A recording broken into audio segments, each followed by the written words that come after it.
अच्छा, आपसे मेरा अगला जो सवाल है ना, last but not the least, जो आपने जिक्र भी किया कि आप बड़ा अरसे से काम करते रहे आईसीयू में, इवन कोरोना के दिनों में बड़े लोगों को रिलीफ मिला, बड़े लोगों को आपने लुक आफ्टर किया, एक एकदम बर्डन आया आप लोगों के ऊपर, जिसे आपने बड़े अच्छे तरीके से मैनेज भी किया था। वो है आपका आईसीयू के अंदर आप लोगों का जो काम करने का तरीका है। अच्छा, इसमें एक अहम तरीन वीडियो वायरल हो रही है आजकल, आपकी नज़रों से यकीनन गुजरी होगी। हमारे इस्लामी स्कॉलर हैं इंजीनियर मोहम्मद अली मिर्ज़ा साहब, उनका कहना था किसी भी मरीज को किसी भी सूरत में वेंटिलेटर पे नहीं डाला जा सकता। ये आइदर उन्होंने इस्लामिक पॉइंट ऑफ व्यू से बात की है या वैसे बात की है, ये तो अल्लाह जानता है, लेकिन आप बताइए किसी क्रिटिकल पेशेंट को कितना ज़रूरी होता है कि उसको आईसीयू में शिफ्ट करके रिलीफ दिया जाए, क्या कहेंगे? देखें, इस बारे में मैं यही कहूँगा कि उन्होंने जो बयान दिया, उन्हें इस बारे में पहले अच्छे से नॉलेज ले लेना चाहिए था, पढ़ लेना चाहिए था। मुझे उनकी इस बयान से जो है ना तज़ाद है। ओके, ठीक है, आप वेंटिलेटर एग्री जो, नहीं करते मैं उनकी इस बात बात से एग्री नहीं करता। ठीक है, इस्लामी पॉइंट ऑफ व्यू का मुझे नहीं मालूम, लेकिन बीइंग अ मेडिकल प्रोफेशनल मैं आपको मेडिकली बता देता हूँ कि वेंटिलेटर हम जो है वो एक आर्जी सहारा देते हैं सांस लेने का।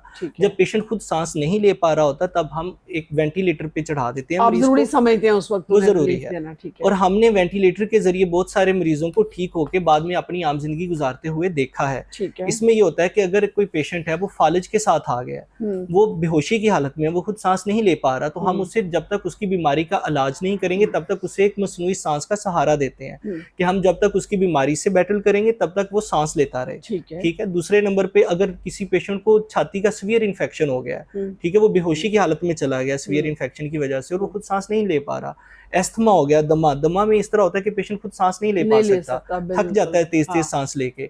इस वजह से हम उसे वेंटिलेटर पे चढ़ा देते हैं ताकि उसको एक मसनूई सहारा मिल जाए जब तक हम उसकी बीमारी को ट्रीट नहीं कर लेते। इसलिए ये एक जो है ना गलत इन्फॉर्मेशन फैलाई गई है। उनका कोई एक बुरा एक्सपीरियंस हो गया होगा, इस वजह से उन्होंने कह दिया। जिंदगी मौत तो अल्लाह के हाथ में है। ठीक है, अगर आप किसी की मौत आई है वो वेंटिलेटर पे चढ़ाने के बाद भी आ जाएगी, लेकिन हमारे पास एक ऑप्शन होता है और उस ऑप्शन को अवेल करना चाहिए।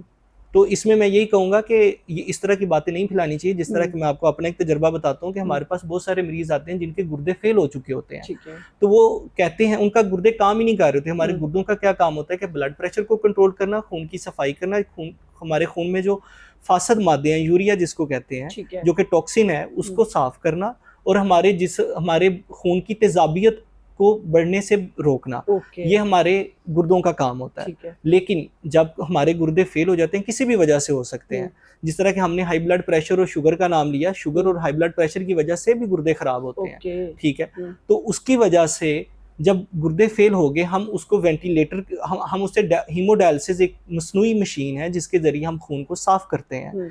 तो पेशेंट के अटेंडेंट्स अक्सर आके कहते हैं कि आप लोगों ने जब एक बार डायलिसिस कर दिया तो हमारे मरीज के गुर्दे फेल हो जाएंगे, हालांकि उनके गुर्दे तो पहले खराब हो चुके होते हैं। वो इस चीज को समझने से कासर होते हैं। फिर हम उनको इंतहाई प्यार से, तहम्मुल से समझाने की कोशिश करते हैं। कुछ लोग तो समझ जाते हैं, लेकिन जिस तरह की बातें पाकिस्तान में बहुत फैल चुकी हैं, वेंटिलेटर के बारे में फैल चुकी है कि ये मौत की तरफ ले जाएगा, डायलिसिस के बारे में फैल चुकी है कि ये जो है ना गुर्दों को फेल कर देगा, हालांकि ये सिर्फ और सिर्फ एक सपोर्ट सिस्टम होते हैं। तो मेरे ख्याल में मिर्ज़ा साहब, जो कि माशाल्लाह उनको अवाम सुनती भी और उनको फॉलो भी करती है, उनकी तरफ से ऐसी बात नहीं आनी चाहिए थी, क्योंकि फिर अवाम में एक गलत इन्फॉर्मेशन फैल क्योंकि ये तो एक डॉक्टर ज्यादा बेहतर समझ सकता है ना कि वेंटिलेटर की जरूरत कितनी है और किस पेशेंट को है। जी बिल्कुल, तो वो उस हिसाब से उन्हें डील करते हैं। मतलब आपका काम है तो आप ही ज्यादा बेहतर समझते हैं। जी बिल्कुल ऐसा ही। चलिए, गुड हो गया।